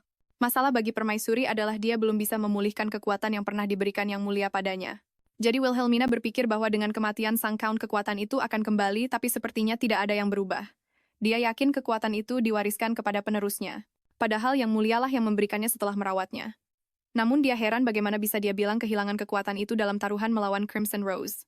Gadis itu menganalisis semua catatan bisnis keluarga, bersyukur karena catatan harian keluarga ditulis secara terpisah. Ini seharusnya memberinya gambaran tentang cara mengelola semuanya. Dia bahkan berpikir tidak akan ada catatan apapun karena ini satu-satunya mansion di ibu kota. Saat memeriksa buku-buku inilah dia menemukan sesuatu. Melchior berasal dari garis keturunan kedua. Dia menjadi kepala keluarga melalui kompetisi suksesi, butuh waktu 1 tahun untuk mewarisi gelar itu, yang menurutnya lebih singkat dari kebanyakan orang. Orang tuanya meninggal saat dia masih muda, memaksanya tinggal di asrama akademi tanpa perawatan apapun. Rosalind menyadari bahwa mereka berdua melalui masa-masa yang sama dan dia yakin itulah sebabnya pria itu mengerti perasaannya. Dia paham bahwa dalam situasi seperti itu, bertemu seorang teman atau mentor menjadi sesuatu yang sangat berharga. Lalu dia bertanya-tanya bagaimana seseorang di posisi Archduke tidak dapat menemukan wanita itu. Hal ini membuatnya berpikir wanita itu pasti sudah meninggal. Dan sekali lagi dia merasa dirinya lah alasan pernikahan ini. Bagi Rosalind tidak ada gunanya memikirkan hal itu, karena mereka menikah bukan atas dasar cinta. Itulah sebabnya dia pikir tidak perlu menyelidiki masa lalu Melchior, dan bahkan jika dia punya hubungan romantis tidak ada alasan untuk cemburu. Tiba-tiba dia diinterupsi oleh sebuah pengumuman, bahwa ibu dan saudara laki-lakinya telah tiba menuntut kehadiran sang Archduchess yang membuatnya terkejut. Setibanya di ruang tamu, Rosalind disambut oleh kerabatnya. Ibunya langsung berceloteh tentang bagaimana mereka diselamatkan oleh sang Archduke. Dia bahkan menegaskan betapa terkejutnya dia bahwa keluarga mereka diterima sebagai keluarga istrinya, mengatakan itu adalah keberuntungan yang luar biasa. Sang Countess berkata bahwa putrinya sekarang adalah seorang Archduchess, membuatnya percaya bahwa keajaiban itu benar-benar ada. Hal itu tidak terlalu menyenangkan bagi Rosalind, tapi dia hanya menjawab bahwa dia tidak menyangka ibunya akan begitu bahagia. Bagaimanapun ibunya percaya bahwa dengan menjadi ibu mertua Archduke Possenmayer, tidak akan ada yang berani meremehkan keluarga Crimson Rose. Kenyataannya mereka lebih seperti bawahan keluarga Possenmayer. Rosalie tahu bahwa di dunia nyata, semua orang akan tertawa dan mengatakan mereka hanya beruntung. Sang Countess mengomentari janji dukungan penuh untuk mengelola wilayah dan mansion, sampai Alphonse menjadi dewasa. Rosalie berkata bahwa bagaimanapun juga itu adalah utang yang sangat besar. Dia berkata, bukan berarti Archduke akan menawarkan dukungan seperti itu dengan mudah, dan bahkan jika mereka bekerja seumur hidup, mereka tidak akan bisa membayarnya kembali. Dengan sombong ibunya tertawa, seolah itu lelucon dan berkata itulah mengapa mereka harus hidup dengan rasa syukur. Rosalie mengusulkan untuk melakukan sesuatu untuk membayar sebagian uang yang dihabiskan, tapi sang Countess berpikir bahwa seseorang sekaya Archduke bahkan tidak akan menyadari hal sekecil itu dan bahwa, bahkan jika mereka menghabiskan seluruh hidup mereka hanya untuk bersenang-senang, kekayaannya tidak akan pernah habis. Rosalie bertanya apakah karena itu ibunya pikir tidak apa-apa untuk menghamburkannya, dan bahkan Alphonse kecil pun ingin mendengar jawabannya. Merasa sangat tersinggung, sang Countess bertanya bagaimana dia berani berbicara seperti itu di depan ibunya sendiri. Dia bertanya apakah gadis itu sudah gila karena ayahnya tidak ada, dan mengejeknya mengatakan bahwa sekarang setelah menjadi seorang Archduchess, dia mengabaikan Countess Crimson Rose. Kehabisan kesabaran dengan semua drama itu, Rosalind hanya menjawab bahwa tidak seperti itu, tetapi dengan kesal ibunya terus menghinanya, bertanya, apakah gadis itu pernah mencarinya selama ini, dan apa yang sedang dia lakukan. Dia menuduhnya mengatakan bahwa saat mereka menderita putrinya malah dengan senang hati bertemu dengan seorang pria. Wanita itu berkata bahwa bahkan di mansion pun dia menyebabkan kekacauan dan meninggalkan mereka, bahwa tidak ada yang berubah. Dan bertanya apa dia tidak malu menjadi kakak perempuan. Rosalind membalas dengan tajam mengatakan dia tidak mau menjadi contoh hidup bagi Alphonse. Dan sambil meninggikan suaranya wanita itu menuduh sang Archduke menikahinya hanya karena satu alasan. Sang Countess mengatakan alasannya adalah karena gadis itu tetap suci dan belum menikah, bahwa kesulitan mereka berubah menjadi berkah, itulah sebabnya dia memaafkannya. Mengungkapkan bahwa dia sengaja memberinya sambutan hangat agar hubungan mereka berjalan baik, tetapi menyebut gadis itu egois. Sambil gemetar, Rosalind bertanya-tanya, ibu macam apa ini? Dia tidak pernah memperhatikannya sama sekali sejak hari kelahirannya. Bahkan berpura-pura melupakan debutnya padahal dia sangat menantikannya. Rosalie tidak tahu apa-apa tentang dunia sosial, Bahkan tidak bisa menghadiri pesta teman-temannya karena tidak punya uang membuatnya berpikir dia akan berakhir sendirian. Dan bahkan mengenai pendidikan suksesi yang ketat wanita itu tidak pernah membelanya sekalipun. Begitu adiknya lahir semuanya tampak begitu wajar. Dan semua yang pernah coba Rosalie raih diberikan sepenuhnya kepada Alphonse. Tidak ada seorang pun yang pernah peduli dengan perasaannya. Lalu Rosalie akhirnya menjawab bahwa pada akhirnya ibunya menganggapnya bagian dari keluarga dan itu tidak akan terjadi jika Alphonse bukan anak-anak lagi. Hal itu hanya membuat wanita itu semakin marah yang bertanya, mengapa dia malah membahas Alphonse dan bahkan mempertanyakan apakah dia sama saja dengannya. Sampai gadis itu mengatakan yang sebenarnya mengingatkannya bahwa dia juga putrinya. Sang ibu menyebutnya sombong. Mengatakan bahwa dialah yang membesarkannya dan bertanya apa dia menyesal hidup seperti ini. Rosalind menyatakan bahwa dia benar-benar menyesalinya dan seharusnya mengatakannya lebih awal. Sebagai kakak perempuan, Alphonse dia akan bertanggung jawab dan merawatnya agar dia bisa hidup nyaman di mansion ini, dan mengatakan bahwa karena sepertinya dia bukan putri ibunya dia sama sekali tidak punya alasan untuk merawat wanita itu. Sang Countess hendak melontarkan lebih banyak hinaan tetapi Rosalind menegaskan bahwa sebagai nyonya rumah dia berhak memutuskan apa yang terjadi di kediaman ini. Sambil menunjuk ke pintu gadis itu menuntutnya untuk pergi. Sementara itu suaminya sekali lagi bersama Kaisar yang bertanya apakah sulit mengadakan upacara karena mereka sedang berkabung. Melchior menjelaskan bahwa dia tidak bisa mengabaikan perasaan istrinya bahkan jika mereka tidak bisa mengadakan pemakaman. Baltasar berkomentar bahwa pasti berat bagi sang Archduchess karena kehilangan ayahnya dan dia tersenyum mengatakan bahwa Melchior telah dewasa karena tahu cara menghargai perasaan orang lain. Mengatakan bahwa dia mengerti perasaannya. Meski begitu Kaisar berkata jika mereka tidak akan merayakannya tidak ada alasan baginya untuk buru-buru menyetujui pernikahan itu. Mereka harus melakukan sesuatu meskipun sederhana. Melchior kemudian setuju dengan Yang Mulia. Dia kembali ke mansionnya jauh lebih larut, berjalan melewati koridor panjang yang diterangi oleh cahaya dari luar. Sementara itu dia berencana untuk melakukan sesuatu dengan cepat, dan untuk itu yang dia butuhkan hanyalah memanggil seorang pendeta karena permaisuri masih mengincar Rosalie dia ingin melakukannya serahasia mungkin. Sesuatu membuat Melchior berhenti di tengah lorong. Sesuatu itu, atau lebih tepatnya seseorang adalah Rosalie. Gadis itu berbalik dan menatapnya. Melchior juga balas menatapnya matanya dipenuhi emosi. Sekarang setelah mereka lebih dekat keduanya bisa saling menatap dengan lebih jelas. Sang Archduke bertanya apa yang dia lakukan di sana. Dengan tatapan sedih, Rosalind menjawab bahwa dia hanya sedang berpikir untuk kabur di malam hari. Membuatnya mempertanyakan tindakannya yang dilakukan tepat setelah menandatangani sumpah pernikahan mereka. Rosalind mengatakan dia hanya bercanda. Mengakui bahwa dia hanya ingin berjalan-jalan mencari udara segar. Melchior mengatakan bahwa cahaya bulan memang terang tetapi masih terlalu gelap untuk berjalan sendirian dan menawarkan untuk menemaninya. Saat melihatnya lebih dekat sang Archduke memperhatikan matanya yang merah dan bertanya apakah sesuatu telah terjadi.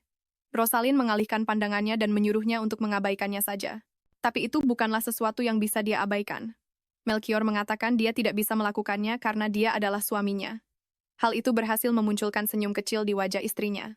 Pernikahan kontrak untuk menghindari hukuman telah membuatnya berpikir bahwa itu semua palsu bahwa dia hanyalah seorang pengganti. Tapi Rosalind merasa terhibur saat sang Archduke menyebut dirinya sebagai suaminya. Mereka pergi ke taman dan Melchior menjelaskan bahwa karena dia hanya sesekali tinggal di mansion, tempat itu tidak terawat dengan baik jadi dia memintanya untuk mempekerjakan seorang tukang kebun. Melchior kemudian menarik perhatiannya mengatakan ada sesuatu yang perlu dia diskusikan tentang pernikahan. Dia memberitahunya bahwa Kaisar berkata mereka harus mengadakan upacara, meskipun hanya yang sederhana karena dia menganggapnya sebagai acara istimewa. Khawatir Rosalind bertanya seberapa besar acaranya nanti. Sang Archduke menjelaskan bahwa mereka hanya membutuhkan hal-hal dasar, cukup dengan memanggil seorang pendeta dan teringat keluarganya, dia menyarankan agar dia juga mengundang teman-temannya. Rosalind tampak percaya diri saat mengonfirmasi kehadiran keluarganya di sana. Namun mustahil untuk menyembunyikan getaran di tubuhnya saat dia berbicara. Melchior menyadari hal itu. Mengira dia kesal dengan gagasan mengadakan upacara pernikahan dia juga bertanya-tanya apakah dia kecewa karena berubah pikiran. Sang Archduke mengatakan bahwa jika dia tidak mau, mereka tidak akan melakukannya menyarankan dia bisa berbicara dengan Yang Mulia lagi. Apa yang terjadi di pagi hari masih mengganggunya tapi dia tetap setuju untuk melanjutkannya. Mengalihkan pembicaraan Rosalind bertanya tentang lukanya.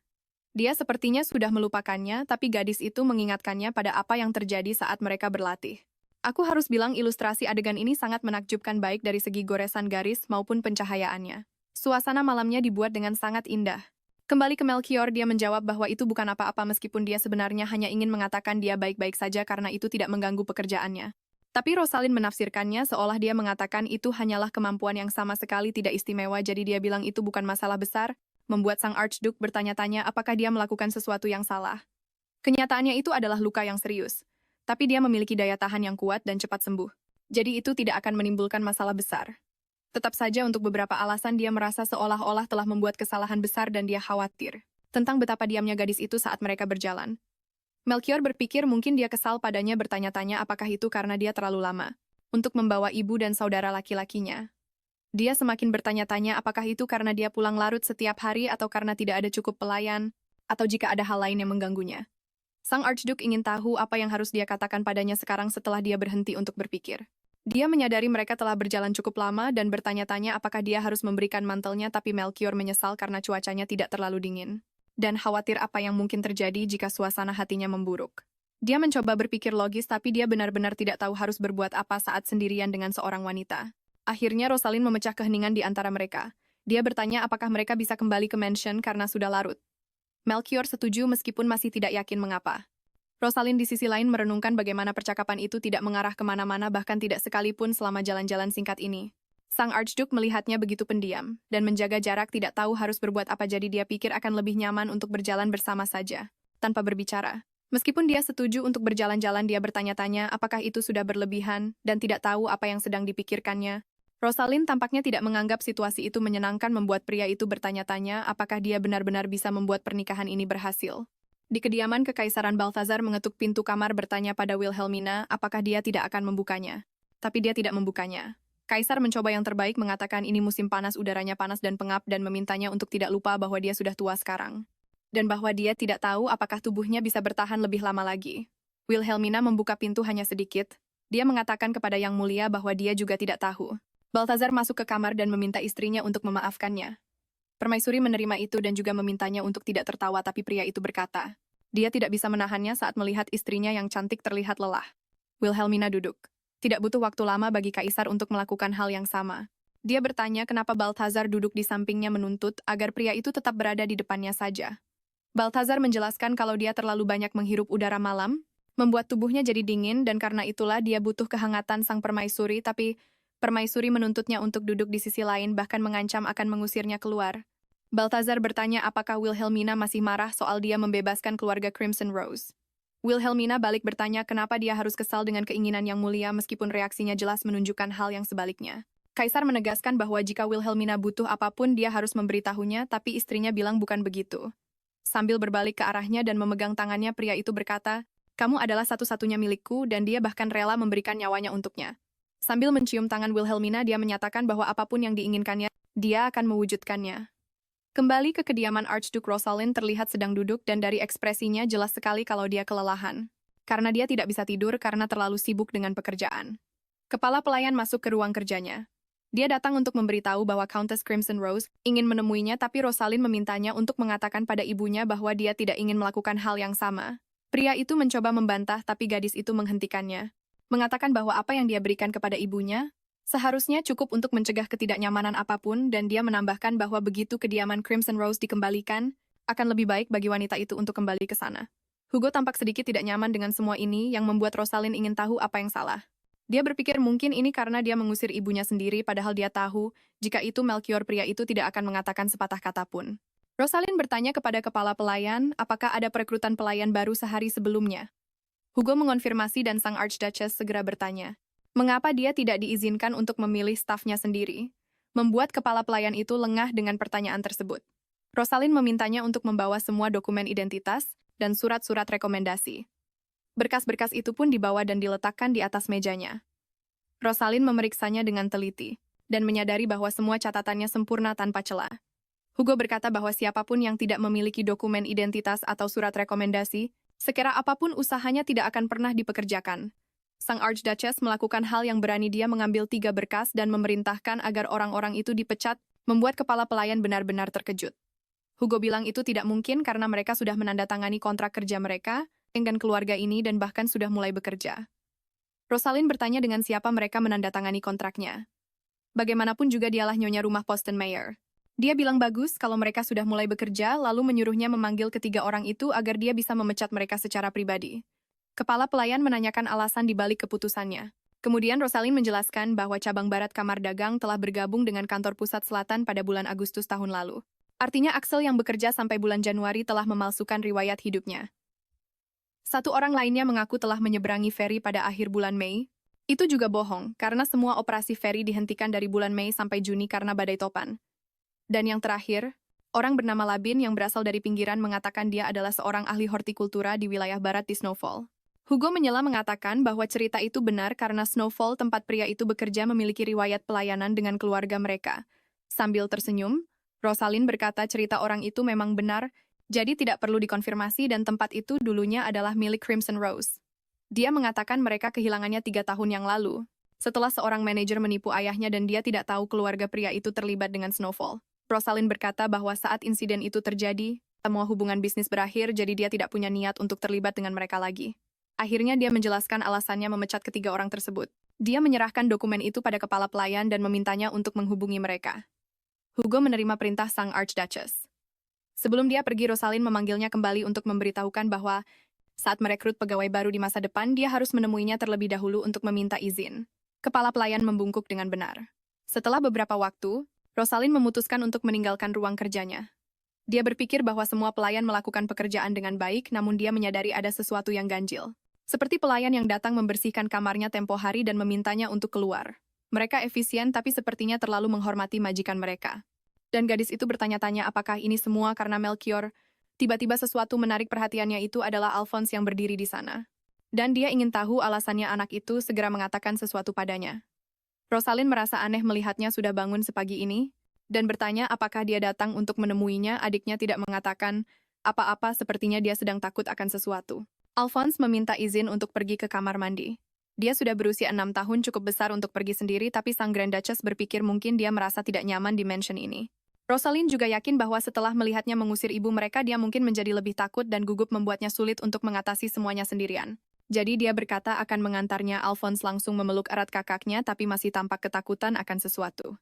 Dia melihat sekeliling memastikan tidak ada orang di dekatnya, lalu dia menghentikan Rosalind dan berbisik bahwa dia sebenarnya tidak mau ke kamar mandi. Untuk anak seusianya, dia tampak sangat cerdas. Alphonse memberitahunya bahwa sehari sebelumnya dia mendengar para pelayan menjelek-jelekkan kakaknya. Hal itu membuat Rosalind sangat gelisah. Alphonse menjelaskan bahwa pada malam hari dia takut tidur sendirian. Jadi dia berkeliaran di lorong sambil memikirkan bagaimana kakaknya mengusir ibu mereka dan bagaimana dia belum pernah melihat kakaknya semarah itu sebelumnya.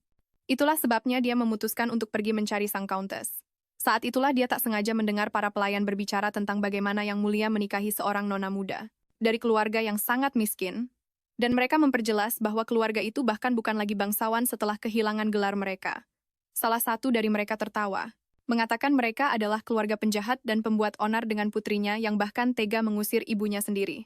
Yang lain mengatakan bahwa Rosalind telah menolak menjadi nyonya utama, dan malah datang ke wilayah ini, dan dia tidak percaya sang Grand Duke menerima orang seperti itu. Kemudian salah satu dari mereka bertanya, apa yang akan terjadi jika mereka tidak sengaja melakukan sesuatu yang memalukan. Pada Rosalind mendengar semua ini membuat gadis itu benar-benar syok. Sementara itu sang Grand Duke juga sedang bekerja, mengambil istirahat sejenak untuk minum tehnya. Dia bertanya pada Heinz apakah dia tidak makan.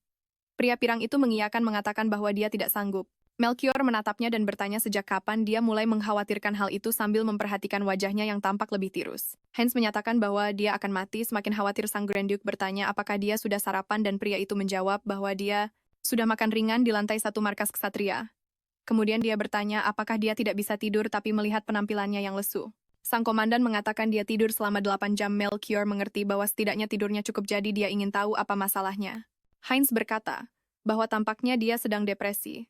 Pria pirang itu bertanya apakah dia bisa mengambil cuti medis karena dia ingin bertemu Benjamin. Dan sang Grand Duke sama sekali tidak tahu siapa itu sampai terungkap bahwa Benjamin adalah kekasih sang satria yang ditinggalkan di timur. Melchior bahkan tidak bisa menyembunyikan ekspresi wajahnya.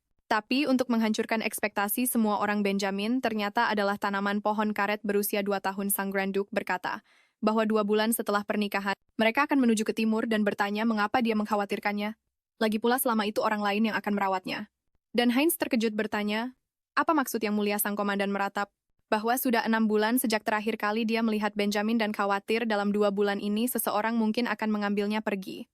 Melchior memintanya untuk tidak meneteskan air mata di atas dokumen dan bahkan menyarankan jika dia merasa kesepian dia bisa membeli tanaman yang sama dan memeliharanya di sini. Heinz menjadi salah tingkah bertanya, apakah itu saran untuk memiliki 2 kekasih dan terlebih lagi saran itu datang dari pria yang baru menikah? Dia bertanya apa yang akan Yang Mulia katakan jika sang Grand Duchess mengundang seorang pria untuk hidup sebagai selirnya. Dengan nada yang sangat serius, Melchior bertanya apa yang baru saja dia katakan. Dan Heinz langsung mengklaim itu bukan apa-apa. Bagaimanapun juga sang Grand Duke menyuruhnya untuk menemui Benjamin dan Heinz bertanya apakah dia memberinya waktu liburan. Melchior menyangkalnya itu hanya berarti pria itu akan mengundurkan diri dan pergi. Heinz menangis karena kurangnya belas kasihan yang mulia. Sementara itu, sang Grand Duke bertanya-tanya apa yang sedang dilakukan Rosalind saat itu dan berniat untuk berbicara dengannya ketika dia kembali. Dia tiba terlambat seperti biasa dan disambut oleh kepala pelayan, yang menyebutkan sesuatu tentang Rosalind dan sang Countess. Apapun itu, Hugo hanya mengonfirmasi apa yang dia katakan. Satu-satunya tanggapan sang Grand Duke hanyalah baiklah. Dia melepas mantelnya dan menyerahkannya kepada pria itu. Melchior menyadari bahwa kepala pelayan itu masih tampak gelisah, jadi dia memberitahunya bahwa jika ada yang ingin dia katakan, dia harus mengatakannya. Lalu Hugo bertanya apakah dia benar-benar tidak apa-apa dengan itu. Bagaimanapun, wanita itu masih ibunya. Sang Grand Duke berkata bahwa jika Rosalind bertindak seperti itu, dia pasti punya alasan dan dia bahkan bertanya kepada pria itu, apakah bukan karena alasan yang bagus Countess Mawar Merah diusir? Hugo berbicara tentang reputasi Grand Duchess terutama jika dia memperlakukan ibunya sendiri seperti itu. Dengan tatapan tegas, Melchior bertanya, bagaimana dengan reputasinya? Menunjukkan bahwa dia tidak akan mentolerir rasa tidak hormat apapun terhadap istrinya, dia bertanya, siapa pria itu sehingga berani mempertanyakan reputasi Rosalind? Hugo membela diri mengatakan dia tidak mempertanyakannya, hanya berbicara tentang kemungkinannya, tetapi sang Grand Duke menyuruhnya untuk membiarkan istrinya melakukan apapun yang dia inginkan. Yang sangat menyinggung pria itu, tetapi dia menundukkan kepalanya menerima perintah yang mulia. Melchior pergi dengan perasaan sangat khawatir. Berpikir bahwa ini pasti alasan Rosalind dalam suasana hati yang buruk malam sebelumnya menyesal karena tidak memberikan sedikit lebih banyak perhatian. Karena dia merasa seharusnya menyelidiki lebih banyak tentang masa kecil dan cara dia dibesarkan. Melchior mempertanyakan mengapa kepala pelayan baru menyebutkannya sekarang. Dan bukan sehari sebelumnya. Karena tidak tahu apa-apa, dia akhirnya berbicara tentang keluarganya tanpa sadar. Hari sudah sangat larut, dan dia membayangkan Rosalind pasti sudah tidur. Namun dia masih bertanya-tanya. Apakah dia harus tiba-tiba menemuinya? Melchior berjalan menuju kamarnya dan berdiri diam di depan pintunya, tenggelam dalam pikirannya, tidak yakin apa yang harus dia lakukan. Setelah beberapa saat, dia memutuskan untuk membuka pintu memasuki ruangan tanpa mengumumkan kehadirannya. Sang Grand Duke melihat sekeliling, mencari istrinya. Dia menemukannya di balkon, sosok halus yang bermandikan cahaya bulan. Rosalind dengan cepat menyadari kehadirannya. Melchior mengatakan berbahaya melakukan itu dan dengan bingung dia bertanya apa yang terjadi. Sang Grand Duke berkata dia pikir Rosalind sudah tidur. Itu membuatnya merasa sedih. Sekali lagi dia membicarakan hal lain. Tetap saja dia menjawab bahwa setelah pernikahan, mereka akan pergi ke pantai timur, jadi dia berpikir untuk melihat langit ibu kota untuk terakhir kalinya. Mengambil keuntungan dari topik itu, Melchior mencoba berbicara tentang apa yang harus dilakukan setelah pernikahan, tetapi dia segera menyadari ekspresi Rosalind yang jauh. Dia menyadari bahwa mungkin baginya, keluarganya tidak begitu baik, jadi dia pikir tidak perlu mengundang mereka. Mereka bisa meminta pendeta memberkati sumpah pernikahan dan selesai. Rosalind memecah keheningan dengan memanggil namanya. Dia memulai dengan sedikit ragu bertanya seberapa mirip dirinya dengan Rosalind. Melchior menjawab bahwa itu cukup untuk membuat keduanya tertukar. Rosalind bilang dia mengerti, tapi dia tampak sedih dengan jawabannya. Mungkin kecewa. Dia mengakui bahwa dia telah memikirkan hal itu beberapa hari terakhir, merasakan sedikit kekesalan. Karena dia membuat semua keputusan tanpa persetujuannya, tetapi pada akhirnya itu sia-sia dan bagaimanapun juga semuanya berakhir dengan baik. Rosalind berkata dia beruntung, tetapi tetap mengklaim bahwa dia akan kecewa. Melchior menyangkalnya mengatakan dia tidak akan kecewa. Tersenyum tipis, gadis itu berkata tidak apa-apa karena pada akhirnya yang benar-benar dia cari adalah Rosalind yang asli. Kata-katanya menghantam Melchior seperti sebuah pukulan. Dia melanjutkan mengatakan dia tahu bahwa yang selalu dia inginkan hanyalah Rosalind yang asli. Lalu Melchior mengungkapkan bahwa sebenarnya dia juga menginginkannya. Karena dialah yang ingin dia selamatkan. Tatapan sang Grand Duke membawa semua ketulusan dalam kata-katanya, mencoba memahami perasaan Rosalind saat ini. Dia sadar semua itu tidak ada hubungannya dengan Rosalind. Gadis itu bilang Melchior tidak tahu apa-apa tentang dirinya, tapi pria itu sudah menunjukkan begitu banyak kebaikan padanya. Menurutnya berusaha sejauh itu untuk menolong orang yang baru dikenal adalah hal yang luar biasa, jadi dia berterima kasih padanya. Rosalind bilang dia berhutang budi pada Melchior, sambil menyesali reaksinya tadi, dan berjanji akan membalas kebaikannya suatu hari nanti. Tapi Melchior tidak suka cara Rosalind mengatakannya. Seolah-olah Rosalind hanya melihat tindakannya sebagai sesuatu yang harus dibalas. Melchior bilang tidak perlu begitu, baginya sudah cukup jika gadis itu menerimanya dengan senang hati, dan dia heran kenapa Rosalind bersikeras menjaga jarak. Sang Archduke bilang kalau Rosalind tidak akan bisa membalasnya. Perkataan itu bahkan membuat gadis itu terkejut. Melchior sendiri menyesal telah mengatakannya, tapi sudah terlambat untuk menarik kata-katanya kembali. Rosalind bingung harus berkata apa. Tapi pada akhirnya dia setuju kalau pria itu benar karena dia punya status kekuasaan, kekayaan, dan segalanya. Dia bilang akan berusaha sekuat tenaga untuk tidak mencoreng nama Melchior atau keluarga Postumus.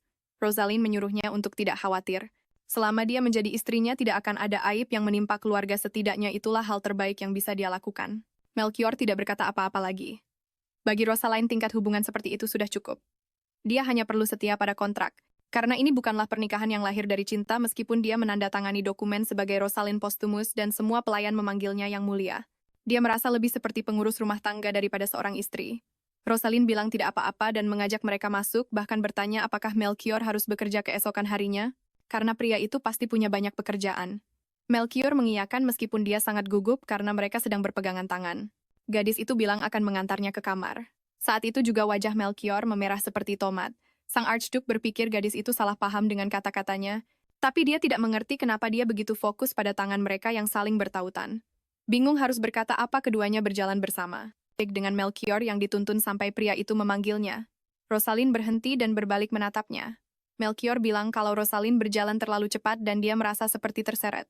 Dia meminta maaf padahal dia yakin tidak berjalan secepat itu. Hal ini membuatnya bertanya-tanya apakah pria itu tidak suka berpegangan tangan atau tidak suka kalau dia yang memimpin jalan. Jadi Rosalind melepaskan genggamannya. Akan tetapi Melchior meraih tangannya lagi dan menahannya di sana. Sang Archduke bertanya apakah Rosalind tidak mau terus berpegangan tangan yang membuatnya terkejut. Wajah pria itu terhalang cahaya membuat Rosalind tidak bisa melihat ekspresinya dengan jelas. Tapi tatapan sang Archduke begitu lembut, begitu pula ekspresinya seperti anak anjing yang tampak menyedihkan. Rosalind bilang dia tidak keberatan, dia hanya sedikit terkejut. Melchior bilang dia juga terkejut tapi bertanya apakah tidak apa-apa jika mereka berpegangan tangan lagi. Rosalind setuju meskipun dia pikir mungkin salah melakukan hal seperti ini saat Melchior sudah memiliki seseorang yang dia cintai. Ini sungguh tak terduga. Dia pikir sang Archduke adalah orang yang dingin dan bahkan mengira suhu tubuhnya juga rendah, tapi sekarang dia benar-benar bisa merasakan betapa hangat tangannya. Tangannya lebih besar dari tangan Rosalind dengan jari-jari yang panjang. Dia tidak yakin apakah karena kulitnya yang halus, tapi tangannya tidak terasa kasar sama sekali. Semakin dia menyentuhnya, dia sadar kalau tangan itu jelas milik seseorang yang sudah lama memegang pedang. Dia bisa merasakan kapalan yang mirip dengan kapalan di tangannya sendiri. Melchior akhirnya memecah keheningan dan berkata kalau mereka sedang membicarakan soal berpegangan tangan. Saat itu juga keduanya merona hebat hanya karena sentuhan kecil itu. Rosalind mencoba memahami situasi yang tiba-tiba ini. Dia bertanya apakah pria itu biasanya berpegangan tangan seperti ini dan sang Archduke balik bertanya apakah Rosalind tidak menyukainya. Gadis itu dengan cepat menyangkal tapi bertanya apakah ini tidak sedikit canggung yang juga dibantah oleh Melchior. Rosalind masih bertanya-tanya apakah pria itu biasa saja berpegangan tangan dengan siapapun. Dia bahkan terkejut berpikir kalau Melchior mungkin pria yang lebih ganas dari yang dia bayangkan. Pikiran itu membuatnya gugup. Jadi dia bertanya, apakah meskipun ini pernikahan kontrak, mereka tetap harus memenuhi kewajiban sebagai suami istri juga? Melchior tidak begitu mengerti pertanyaan itu. Dia mengira maksudnya adalah tampil bersama di depan umum atau mungkin dia bertanya tentang penggunaan nama keluarga Postelmayer. Jadi dia mengatakan bahwa tentu saja mereka harus memenuhi tugas mereka. Bingung dengan jawaban itu, Rosalind bertanya apakah dia tidak akan merasa kesal melakukan itu dengan seseorang yang hanya mirip saja. Melchior tidak mengerti mengapa dia harus kesal dan seperti sebelumnya dia merasa seolah-olah ada sesuatu yang dia lewatkan tentang emosi Rosalind. Rosalind mundur selangkah memintanya untuk menunggu. Tanpa menyadari kesalahpahaman itu, Melchior bertanya mengapa dia bersikap seperti itu. Dalam usahanya untuk mundur, Rosalind kehilangan keseimbangannya menyebabkan mereka berdua jatuh ke lantai. Karena khawatir, sang Adipati Agung bertanya apakah dia baik-baik saja. Dia sangat gugup sampai-sampai hampir tidak bisa berbicara. Rosalind berpikir bagaimana mereka bahkan belum mengadakan upacara pernikahan dan bertanya-tanya mengapa hal seperti ini terjadi begitu tiba-tiba tanpa persiapan apapun. Dia sangat terkejut, dia bahkan tidak bisa menata pikirannya. Melchior juga gugup dengan situasi ini dan berpikir untuk segera bangkit. Dia melihat tangannya yang masih bertautan dengan tangan Rosalind yang membuat momen itu menjadi lebih canggung. Keduanya saling menatap untuk beberapa saat. Semuanya hening sampai Rosalind memanggil namanya. Kontak fisik mereka terputus saat pria itu berdiri menyadari apa yang sedang dilakukannya. Rosalind tampak tersinggung dan berkata dia sudah menduga Melchior tidak menyukainya. Bagaimanapun juga dia bukanlah Rosalind yang asli. Melchior mencoba menjelaskan tetapi Rosalind tidak membiarkannya berbicara, mengatakan bahwa dia mengerti dan bahwa Melchior memang benar. Kemudian gadis itu menyuruhnya kembali ke kamarnya karena dia harus bekerja keesokan harinya. Sang Adipati Agung mencoba memintanya untuk menunggu, tapi dia sudah didorong keluar. Rosalind mengucapkan selamat malam dan membanting pintu tepat di depan wajahnya. Melchior bertanya-tanya di mana letak kesalahannya. Dia hanya ingin memastikan Rosalind akan tidur nyenyak. Dia bertanya pada dirinya sendiri mengapa dia malah memegang tangannya yang kemudian menyebabkan gadis itu tersandung dan jatuh. Sang Adipati Agung menyimpulkan bahwa dia pasti sudah gila.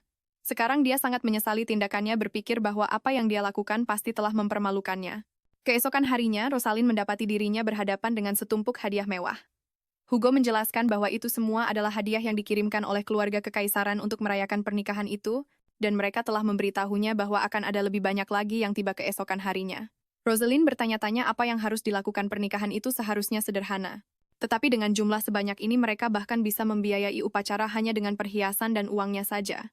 Dia bertanya pada Hugo apakah bisa membuatkan peta ibu kota untuknya, dan mengatakan bahwa jika memungkinkan akan lebih baik jika ada tanda detail dari semua area yang cukup besar agar dia bisa melihat semuanya dengan jelas. Rosalind menjelajahi tempat itu menemukan sebuah taman baru, dan pria itu menjelaskan bahwa itu adalah bagian dari gunung di dalam ibu kota. Tetapi tempat itu telah berubah menjadi hutan terpencil seiring dengan perluasan jalan kota bahkan dengan pembangunan gedung-gedung di sana.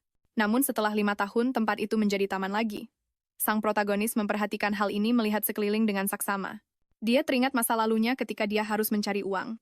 Sekarang sebagai seorang adipatni agung tugasnya adalah membelanjakannya jadi dia berencana menyewakan taman itu untuk dijadikan aula perjamuan. Pria itu membaca namanya, tetapi memanggilnya Rosalina membuatnya sadar bahwa pria itu berasal dari timur. Rosalina berpikir tentang bagaimana Melchior selalu memanggil namanya secara alami, tetapi dengan aksen barat mengingat bahwa setelah pernikahan mereka akan pergi ke timur dan dia harus bertemu dengan keluarga suaminya. Dia merasa tidak yakin apakah dia akan bisa mendapatkan kepercayaan dan dukungan mereka sebagai pasangan.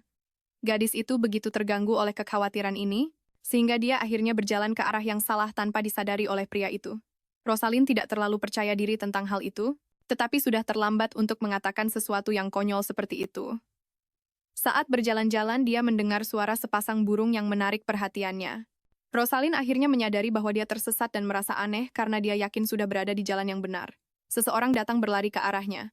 Ternyata itu anak laki-laki yang sama yang pernah dia selamatkan sebelumnya. Rosalind memanggil Julian dan menyuruhnya bersembunyi bersamanya sementara sekelompok perundung itu sedang mencarinya. Mereka heran karena tidak bisa menemukannya dan salah satu dari mereka mengira mendengar suara seorang wanita. Mereka sama sekali tidak tahu kalau Julian ada di sana sedang dilindungi oleh Rosalind. Tak lama kemudian mereka pun pergi dari area itu. Anak laki-laki itu berterima kasih pada penyelamatnya. Karena penasaran dia bertanya, apakah mereka adalah siswa yang sama, yang mengejarnya terakhir kali, tapi Julian bilang mereka hanya teman sekelas yang tidak akur dengannya. Julian berterima kasih padanya sekali lagi dan berkata akan segera kembali ke akademi. Dia berbalik dan mulai berjalan yang membuat wanita itu menyadari sesuatu. Rosalind menyadari kalau Julian berjalan pincang dan bertanya apakah kaki kanannya terluka.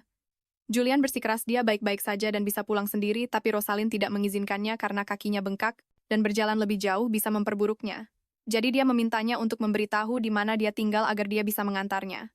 Dia berkata karena Rosalind sudah menolongnya 2 kali. Dia tidak bisa terus-menerus merepotkannya tanpa melakukan sesuatu untuk membalas budi. Saat itulah Rosalind bersikap seperti seorang kakak perempuan. Dia menegurnya dengan lembut mengatakan, kalau Julian tidak seharusnya bicara soal balas budi di depan orang dewasa karena sudah menjadi tugas orang yang lebih tua untuk melindungi anak-anak. Tidak banyak yang bisa dia lakukan untuk membantu, tapi dia memutuskan untuk mencoba membuatkan bidai. Lukanya tidak terlalu parah dan dia menyarankan untuk mengompresnya dengan es. Mengatakan lukanya akan sembuh dalam waktu sekitar 3 hari. Setelah membantunya, Rosalind bertanya apakah dia diancam oleh teman-teman sekelasnya, tapi anak laki-laki itu menjawab kalau dia bisa menanganinya. Julian terlihat sangat gugup dan wanita itu bertanya bagaimana rencananya untuk mengatasi masalah itu. Dia memperingatkan bahwa jika dia mencoba untuk sok kuat, dia bisa-bisa malah dihajar oleh anak-anak itu.